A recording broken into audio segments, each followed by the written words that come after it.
comunidade, boa tarde para todo mundo. São 5 horas em ponto. Está começando agora o ICL Urgente e eu mais uma vez aqui no lugar do Rodrigo Viana, que está gripado, mas está tudo bem com ele. Na segunda-feira vai estar aqui com vocês de novo, tá bom? Começando então a melhor análise, a melhor informação da internet para que você possa ficar atualizado com os fatos que estão acontecendo ao longo desse dia. Lá na nossa redação já está pronta a Laura Couto. Laurinha, boa tarde. Boa tarde, Panunzio. O Rodrigo volta na segunda-feira. Um beijo para ele, que é aniversário dele hoje. Boa tarde para você que está nos assistindo pelos canais do Instituto Conhecimento Liberta e Eduardo Moreira no YouTube. E muito boa tarde para você que está nos ouvindo pela Web Rádio São João, em Quixadá, e pela Rádio Cultural FM no Rio Grande do Sul. Vamos lá, Panunzio. Vamos nessa, Laura. Então é o seguinte, primeira notícia do dia. Ministro do Turismo pendurou as chuteiras definitivamente. Chega ao fim, portanto, a novela envolvendo a vontade do presidente Lula, que se dá super bem com o Sabino, e não teve jeito porque a pressão do União Brasil foi muito grande. Ele tinha dado um prazo de 24 horas para que os filiados deixassem os cargos a partir do momento em que o ICL denunciou o presidente do partido com base numa entrevista concedida pelo piloto dos aviões que transportavam a cúpula do PCC. A gente vai falar sobre isso daqui a pouquinho, tá? E com essa saída aí, o governo já acumula 13 mudanças ministeriais. A Laura traz mais detalhes para a gente. Laura. Panunzio, só em 2025 o Lula trocou 7 dos seus ministros. A última mudança aconteceu em maio, com a saída da Cida Gonçalves, do Ministério das Mulheres, que foi substituída pela Márcia Lopes. Já sobre o ministro do Turismo, o Celso Sabino oficializou a demissão dele numa reunião com o presidente Lula no Palácio da Alvorada. E na conversa, o Lula pediu para que o Sabino fique no cargo pelo menos até a próxima quinta-feira, que é quando ele vai entregar as obras relacionadas à Conferência do Clima em Belém, a COP30, que está batendo na porta, né, Panunzio? Tá batendo na porta sim, Laurinha. Gente, olha, o ex-presidente Bolsonaro está irredutível, né? Só para completar a informação sobre o ministro Sabino, ele disse que fica assim até o dia 2, como pediu o Lula, tá bom? Vamos falar agora sobre o Bolsonaro. O Bolsonaro está irredutível com essa história de anistia meia-boca, de anistia pela metade, de dosimetria. Diz que não quer de jeito nenhum. Ele está sinceramente empenhado em rejeitar essa ideia de uma anistia light, mesmo sem ter moral nenhuma para isso, né?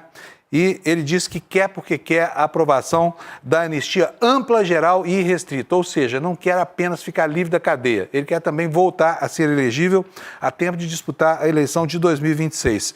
Ele rejeitou que os articuladores do Partido Liberal pudessem avançar nesse projeto que o Paulinho da Força chamou de projeto da dosimetria, que na verdade é um projeto muito bom para livrar a cara de golpistas, né? A pena atual do capitão foi estabelecida em 27 anos e 3 meses pelo Supremo Tribunal Federal e, como a gente tem visto, essa pauta da anistia, né, seja ela total, light, dosimetria, está com muita dificuldade para avançar lá na Câmara dos Deputados. O relator do projeto, que é o deputado Paulinho da Força, não está conseguindo destravar. Não só não está conseguindo destravar as discussões, como está conseguindo agravar a condição de isolamento, né? Mas a Laura tem mais informações para a gente. Laura. Panunzio, o relator da anistia, o Paulinho da Força, está tentando promover encontros com o presidente da Câmara, dos deputados, o Hugo Mota, o presidente do Senado, Davi Alcolumbre, para discutir sobre o tema. Mas é bom destacar que essa movimentação está acontecendo num momento tenso entre as casas, especialmente depois do fracasso da PEC da bandidagem no Senado. E diante desse cenário, o objetivo do Paulinho da Força é justamente evitar que o projeto da anistia também seja enterrado. Além disso, o texto em discussão agora é tratado como PL da dosimetria, como você disse, né, Panunzio? Eles acham que mudar o nome vai fazer o projeto ser mais aceito, mas não está fácil de chegar num acordo. E tem mais. Sabe para quem o relator do PL foi pedir ajuda para destravar o andamento da pauta, Panunzio? Ninguém mais, ninguém menos que o Valdemar Costa Neto, presidente do Partido Liberal. Os dois já adiantaram o assunto por telefone, mas devem se encontrar presencialmente na semana que vem. Eu não sei se vai sair algo bom dessa conversa, né, Panunzio? Laura, olha só, de golpe, o Valdemar da Costa Neto entende, e ele também entende de prisão, né, porque ele já puxou cadeia. Então, se vai sair algo de bom, é para ajudar o Bolsonaro a enfrentar o martírio que vem por aí. Mas a proposta do Paulinho, que disfarçada sob esse manto da dosimetria, na verdade ela é sim uma anistia, porque a pena que hoje seria de mais de 6 anos de prisão até ele conquistar a progressão do regime para o semiaberto, isso ficaria diminuído para 1 ano e pouco, quer dizer, é muito pouco para quem rifou, literalmente, né? Pretendia rifar a nossa democracia e só não fez isso porque não teve coragem e porque faltou competência para armar o esquema do golpe. E, Laura, nessas conversas entre os dois, o Valdemar teria relatado ao Paulinho o descontentamento da bancada do PL com o rumo dessa proposta que agora está focada, como eu falei antes, na redução da pena aos condenados do 8 de janeiro. E o partido Bolsonaro faz questão de que ele, Jair Bolsonaro, que é a grande força eleitoral, talvez a única do PL, seja reabilitado a ponto de disputar as eleições, né? E, ao que tudo indica, se depender do Paulinho da Força, Bolsonaro vai sim ser muito beneficiado. Em entrevista ao UOL, o deputado federal Paulinho da Força afirmou que vai incluir, sim, Jair Bolsonaro. Nós vamos ver aqui na tela o que disse o Paulinho ao UOL. Eu não tenho relatório ainda, mas a possibilidade de anistia geral e irrestrita no meu relatório não existe. O que eu vou fazer é uma redução das penas. Eu vou mexer com o Código Penal, garantindo que essas pessoas que estão presas possam sair. E lógico que vai também reduzir as penas do núcleo central ali, do chamado golpe. Inclusive do Bolsonaro, foi o que disse o Paulinho da Força, né? E, bom, outro enrosco lá na Câmara envolvendo a família Bolsonaro é o processo de cassação do Eduardo Bananinha, do deputado Eduardo Bolsonaro, que está lá agora penduradão no Conselho de Ética. O filho do ex-presidente responde a uma representação apresentada pelo PT que pede a cassação do mandato parlamentar dele, né?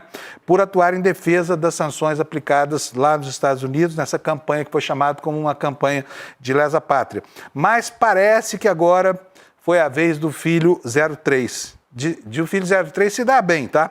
Isso porque o relator escolhido pelo Conselho de Ética é amigaço dessa família, tá bom? Ele se chama Marcelo Freitas, é do União Brasil de Minas Gerais. Esse aí que aparece ao lado do Bananinha, será o relator do processo dele.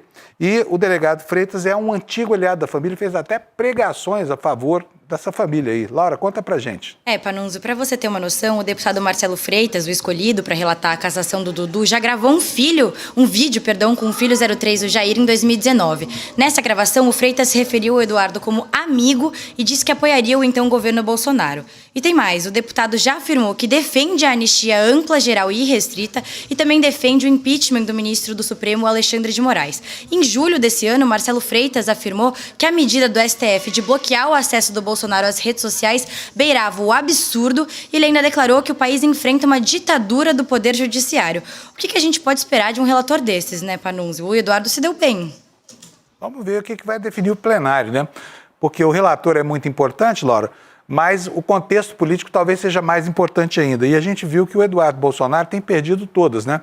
Aquela história do PL, que foi uma manobra terrível, de tentar fazer com que ele virasse líder da minoria, ausente, né? Refugiado lá nos Estados Unidos, fugindo da polícia lá nos Estados Unidos. Aquilo não deu certo. Ele vem perdendo seguidamente as batalhas e agora tem um clima também muito ruim de conflagração familiar.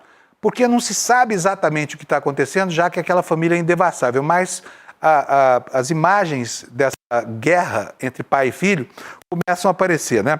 Olha, vamos ver um primeiro elemento de informação. Bolsonaro, resolveu mandar um emissário aos Estados Unidos, ou aproveitar a ida do emissário, que foi o Sóstenes Cavalcante, para tentar baixar a bola do Bananinha, tá? O sortudo do deputado Sóstenes Cavalcante, no entanto, está negando, né? Laura, conta pra gente como é que está o contexto dessa história aí toda de Bolsonaro e Sóstenes. Panunzio, o Sóstenes negou que tenha ido para os Estados Unidos para dar o recado do Jair Bolsonaro, mas interlocutores confirmaram que ele foi, sim, escalado para conversar com o filho do ex-presidente nessa viagem. E vale lembrar aqui que o Sóstenes se encontrou com o Jair na segunda-feira. E como a gente comentou ontem, o ex-presidente considera que o filho tem ido longe demais e ele está com medo de que o Eduardo possa prejudicar os acordos políticos que buscam ajudar na situação jurídica do Jair. E para o G1, o Sóstenes disse que não é um garoto de recado, mas afirmou que quer ouvir o Eduardo para tentar entender como ele deve trabalhar, Panunzio. Pois é. E está um clima muito estranho lá na casa dos Bolsonaro, viu, gente? Vocês não tenham dúvida, né? O que parece, pelo que eles publicam nas redes sociais, é que o filho está disputando com o pai para inviabilizar o pai e tomar para ele, Eduardo Bolsonaro, o espaço político do bolsonarismo. Eu já volto a falar mais sobre isso aqui. E, por enquanto, vamos falar do reflexo desse tipo de escaramuça ou de encrenca lá no Congresso Nacional, né? A Câmara, olha, não poderia estar pior perante a opinião pública. Alcançou 70% de rejeição, de desaprovação. Segundo um novo levantamento do IPESP, que foi divulgado nesta semana, esse número cresceu de uma tacada só, 7 pontos percentuais. 7 pontos percentuais desde julho. Vamos aqui aos dados para vocês. Olha, no mês de julho de 2025, portanto, 3 meses atrás, 24% aprovavam o Congresso brasileiro, 18% desaprovavam. A desaprovação passou de 63 para 70. Então, caiu a aprovação, caiu 6 pontos e a desaprovação aumentou 7 pontos, tá? E não sabem e não responderam, permanecem mais ou menos no mesmo patamar. A Câmara está efetivamente merecendo esse castigo de opinião pública, né? Porque, afinal de contas, foi um vexame aquela história da PEC da bandidagem que visava dar para a maioria da Câmara, para todos os deputados, aliás, mas um privilégio concedido pela maioria da Câmara, e uma maioria grande, suficiente até para aprovar uma emenda constitucional, que não era o caso, para transformar deputados e senadores em pessoas imunes à justiça brasileira. O sujeito podia ser estuprador, podia matar a própria mãe, não aconteceria nada com ele enquanto fosse deputado, caso a Câmara não autorizasse o processo, né? Então, isso... né, porque os deputados realmente assim passaram da medida, a opinião pública está enfarada. E foi isso que justificou aquela manifestação do fim de semana passado, que foi uma manifestação ampla, né? Então, só que tem mais por vir aí, hein? Parece que a Câmara está querendo piorar ainda mais as coisas, isso porque os deputados estão cobrando agora uma retaliação de Hugo Mota sobre o Senado da República por causa da PEC da bandidagem, já que o Senado arquivou a ideia e deixou a Câmara numa situação muito ruim. Laura, quais são os detalhes? Panunzio, parece até que essa notícia é piada, né? Mas isso está acontecendo porque na quarta o Senado derrubou por unanimidade a PEC da bandidagem, como você falou, e o gesto foi muito influenciado pelas manifestações do domingo. Mas como já era de ser esperado, a medida deixou um gosto amargo na boca dos deputados. E agora os deputados da casa avaliam que a decisão do Senado pode abalar o comando do presidente da Câmara, Hugo Mota, e por isso eles cobram uma reação firme. A casa considerou a derrubada do Senado como uma quebra de acordo, algo que inclusive o próprio Hugo Mota já comentou, mas o Mota também negou qualquer tipo de traição. Parece que ficou um clima aí de ressentimento forte, né, Panunzio? Não por acaso, né? Agora, vai punir o Senado como, gente? O Senado é a casa revisora. O papel do Senado é fazer isso mesmo. Infelizmente, o mau comportamento dos deputados é que enseja uma ação como essa, que eu tenho certeza absoluta que muitos senadores ali queriam para si também essa imunidade, tá? Olha, e de outro lado, né, os bolsonaristas, que supostamente seriam bolsonaristas moderados, né, estão aí de volta aos holofotes. Vamos falar aqui do Tarcísio de Freitas. Se bem que essa história de bolsonarista moderado é conversa para boiada dormir, né? O que está acontecendo com o Tarcísio? Segundo a apuração do Gerson Camarote lá do G1, que a gente está vendo aqui, olha, em conversa reservada, Tarcísio avisa que está fora da disputa presidencial em 2026, em 2026, diante de uma direita fragmentada, né? O que está acontecendo por lá?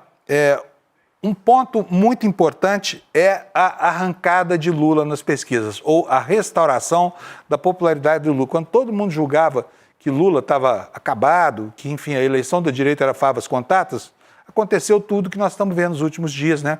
A população foi para a rua, houve grandes feitos do Palácio do Planalto, por exemplo, a participação do Lula no discurso da ONU, talvez agora essa perspectiva de abertura de um canal de diálogo direto entre Lula e Trump na semana que vem nos Estados Unidos. Se bem que isso tudo está para se provar, é bom a gente não ficar muito entusiasmado com isso, não, mas o governo brasileiro está. Tá? Então, Lula avançou nas pesquisas e aí a direita fica toda ela, né, chorando as pitangas. E o Tarcísio está realmente numa encruzilhada, porque a situação é a seguinte: a família que detém os votos, a família Bolsonaro, não quer que ele ocupe o espaço do bolsonarismo, né? A direita, que faz pressão para que o Tarcísio aceite essa candidatura, não está confortável com essa crise de opinião pública envolvendo PL, essa coisa toda. Então, está difícil para ele, tá? E outra coisa, você trocaria uma eleição certa para governador de São Paulo por uma aventura possivelmente mal sucedida de tentar a presidência da República no ano que vem? Tarcísio não deve estar nem dormindo à noite, viu?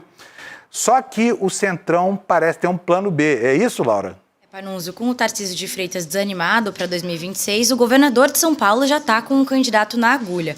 O bolsonarista sinalizou para os aliados o nome do Ratinho Júnior, governador do Paraná. De acordo com a apuração da Bela Megali do Globo, o Tarcísio demonstrou estar acompanhando as movimentações do Centrão para eleger um plano B e mostrou simpatia pela solução do Ratinho para 2026. Agora é esperar para ver se o Tarcísio vai jogar a toalha ou tentar concorrer para presidente em 2026, né, Panunzio? Será que vai? Você acredita nisso? Que o cara vai trocar o Palácio dos Bandeirantes certo por uma aventura incerta à presidência da República? Eu, pessoalmente, não acredito. Se os ventos continuarem soprando como vão, difícil a situação do Tarcísio como candidato dessa direita bolsonarista, né? Aliás, ele porque está querendo se afastar disso e não consegue. Ora vira um bolsonarista radical, ora posa de liberal. Mas até agora não disse a que veio, porque não sabe ainda se terá coragem de topar essa aventura que querem imprimir aí. Também a família Bolsonaro não quer? Então, por enquanto, a coisa está bem parada nesse ponto, sabe? É um ponto de interrogação aí.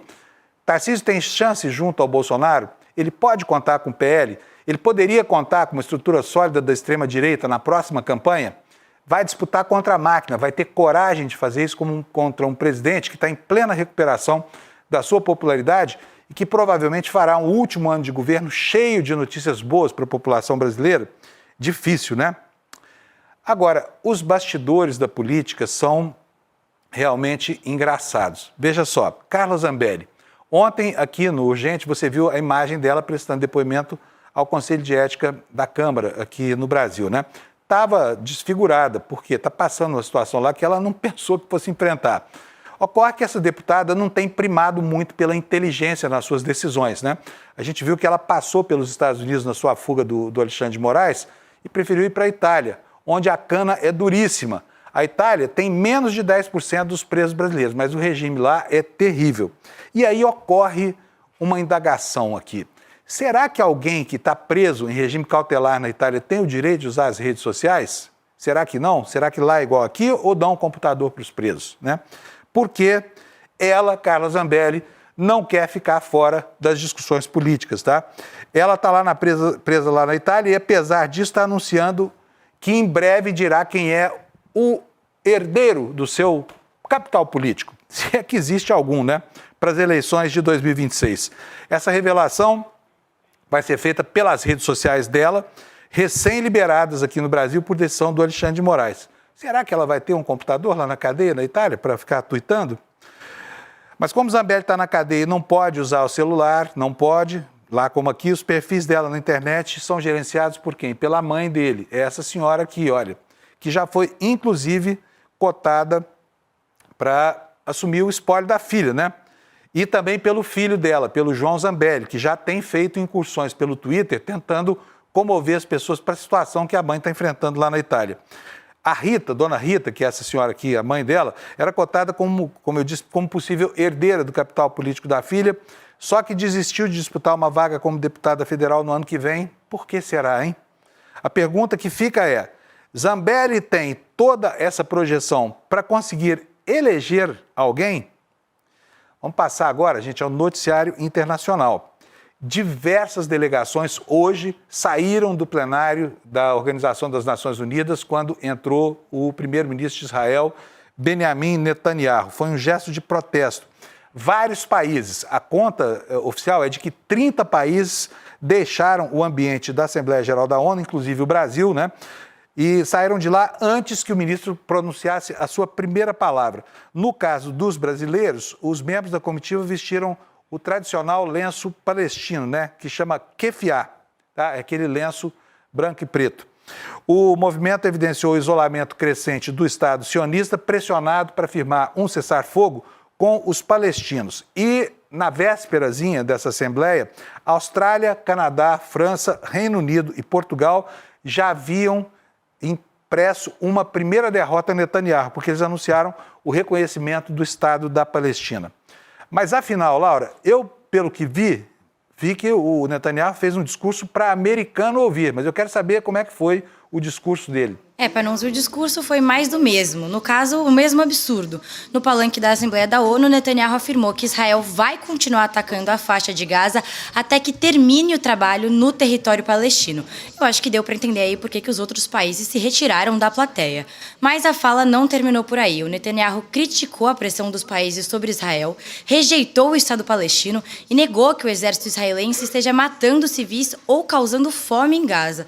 O que dizer sobre isso, né, Panunzio? É verdade, Laura, é verdade. Bom, gente, tarifaço agora, tá? Tarifaço continua, o Trump de repente acordou de mau humor lá e decretou mais tarifas, aí, tarifas de até 100% sobre alguns produtos, né? Então, tarifaço e Trump são duas almas gêmeas, né? Essa instituição e esse presidente.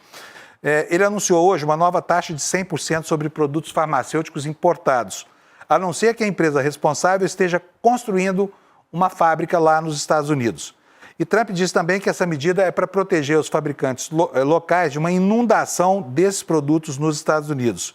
E o presidente dos Estados Unidos também anunciou que vai, por decreto, impor a pena de morte no Distrito de Colômbia, no estado de Washington, na cidade de Washington. Você, Laura, explica para a gente, por favor. Panunzio, de acordo com Trump, a ordem executiva permite a aplicação da pena de morte em crimes de homicídio, mas a versão da Casa Branca é de que esse decreto determina que os procuradores federais busquem a pena de morte em todos os casos cabíveis, sem dar mais detalhes sobre quais os outros casos que ela poderia ser enquadrada. A medida vale para o Distrito de Colômbia, que fica em Washington, D.C., como você falou, Panunzio.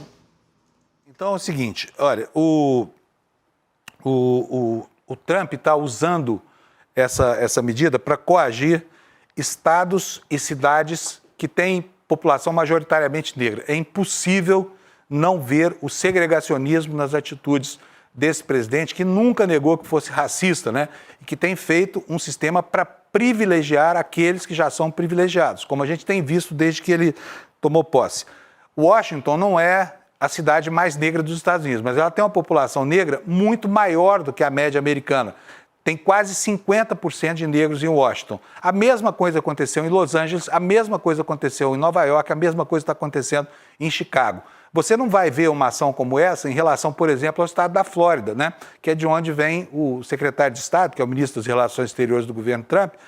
E lá no estado da Flórida, você tem uma população majoritariamente latina. Lá se fala mais espanhol do que inglês. Aliás, muitos dos residentes na Flórida, egressos de Cuba, sequer falam o idioma americano e estão lá há muito tempo.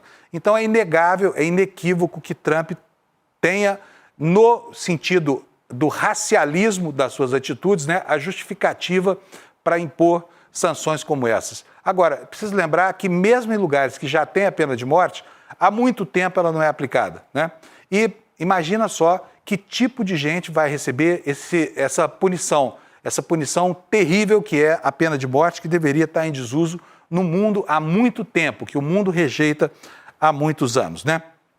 E por falar em Estados Unidos, vamos conversar um pouquinho sobre a negociação do Lula com o Trump, né? Todo mundo viu, na segunda-feira, quando o Lula foi para a Assembleia Geral da ONU, teve aquele encontro rápido com o Trump, foi um encontro premeditado, tá? Poderia não ter acontecido, cumpridos os protocolos. Mas Trump fez questão, prestou atenção ao discurso de Lula na antessala, né, onde ele estava lá na ONU, e aí acabou provocando esse encontro. Um encontro que durou, 20 segundos, 30, ninguém sabe exatamente quanto tempo durou, mas foi muito rápido. Só que deu tempo de fazer aquela brincadeira da química, né? Não, rolou uma química legal, anúncio que ele, Trump, fez, né? Que não partiu do Lula. E o governo Lula agora está se preparando para o que vai acontecer na semana que vem. E hoje houve informações de que havia reuniões secretas entre o staff brasileiro e o americano no campo das relações exteriores para tentar desobstruir os canais de negociação.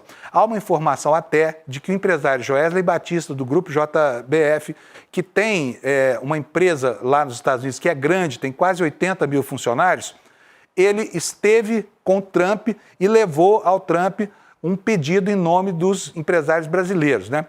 E é preciso ressaltar que a força da argumentação do Joesley não é apenas pelo tamanho das empresas dele, muito menos pelo mercado que ele representa.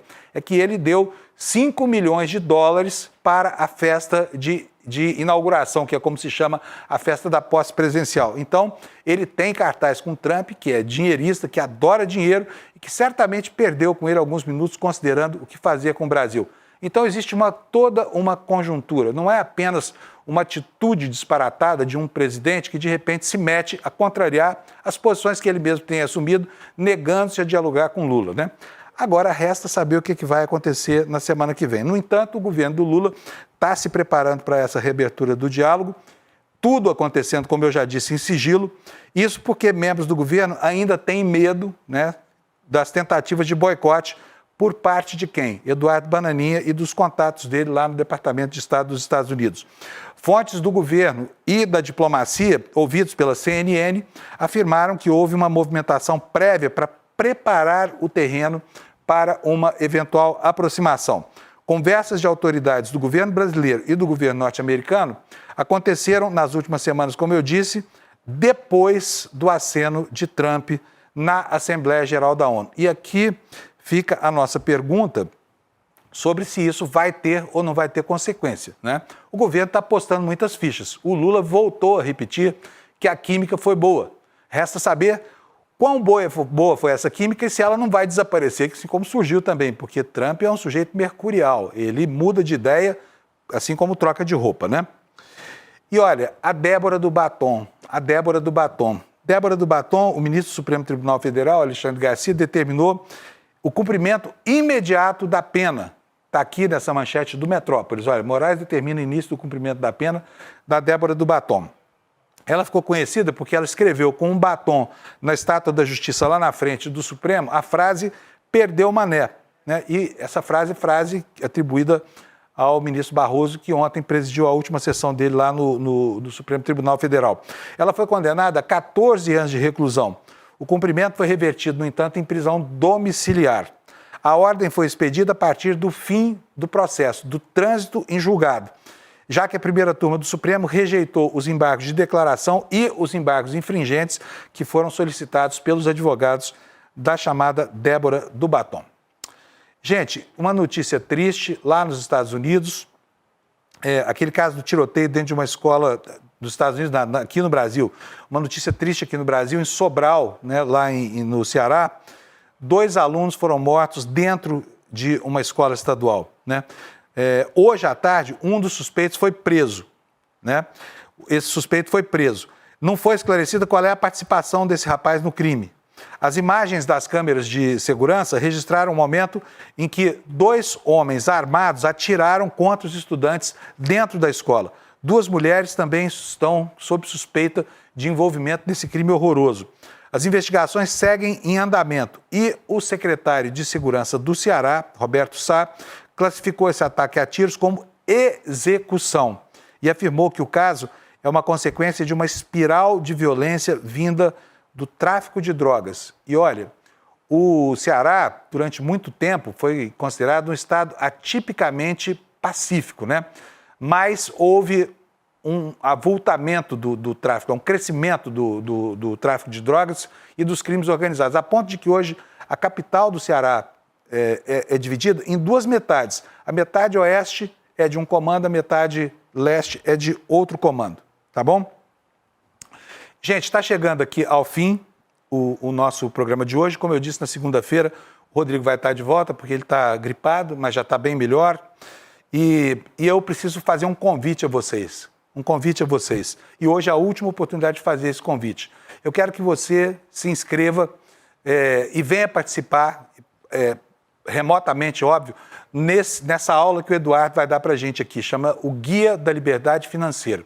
Faltam só 2 dias, vai ser no domingo à noite, às 8 horas da noite. E se você quiser aprender o que fazer com o seu dinheiro para não cair nas arapucas do mercado financeiro, essa é a oportunidade. A aula é gratuita, é para todo mundo, não precisa ser da nossa comunidade. A única coisa que você precisa fazer é pegar o seu convite. Olha, garantindo sua vaga nesse endereço que está aqui embaixo. Ali, olha, iclurgente.com.br, tá bom? Você clicou ali, você preenche um cadastro rapidinho, em 30 segundos, você garante a sua participação nessa aula gratuita, que é para toda a comunidade, não apenas para quem é participante ativo, que paga a mensalidade aqui do ICL, tá bom? Se você não paga, não tem problema nenhum. Vai ouvir o que o Eduardo tem para te dizer, porque ele é um craque e ele vai certamente te ajudar a saber o que fazer com o seu suado dinheirinho. Obrigado para vocês, uma boa sexta-feira, bom fim de semana. A gente volta aqui na segunda-feira. Tchau, Laura. Tchau, Panunzio, obrigada. Até segunda, então. Pessoal, até segunda, eu no Desperta às 7 da manhã e aqui às 5 da tarde, o Rodrigo Viana no ICL Urgente. Tchau. Você morre de medo de fazer um investimento que não seja caderneta de poupança ou o CDB do seu banco? Que bom! Que bom, claro, porque o medo é uma coisa que protege a gente. E enquanto você não adquirir o conhecimento que você precisa ter, fique com o teu medo, para não cair em nenhuma dessas roubadas que estão o tempo inteiro sendo oferecidas na internet. O que eu venho te dar hoje é um presente. No dia 28 de setembro, um domingo, às 8 horas da noite, eu vou dar uma aula para te ensinar todo o básico de finanças e investimentos de uma maneira muito simples. O Guia da Liberdade Financeira. Domingo, dia 28, às 8 horas da noite. Resposta do Elon Musk. Nós daremos golpe onde for necessário.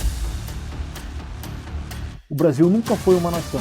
O Brasil é um país bem-sucedido. Se todos nós pensássemos exatamente a mesma coisa, o mundo seria dominado por um silêncio absoluto. Não é de dialogar para convencer o adversário. Numa guerra, do que se trata é de neutralizar o inimigo.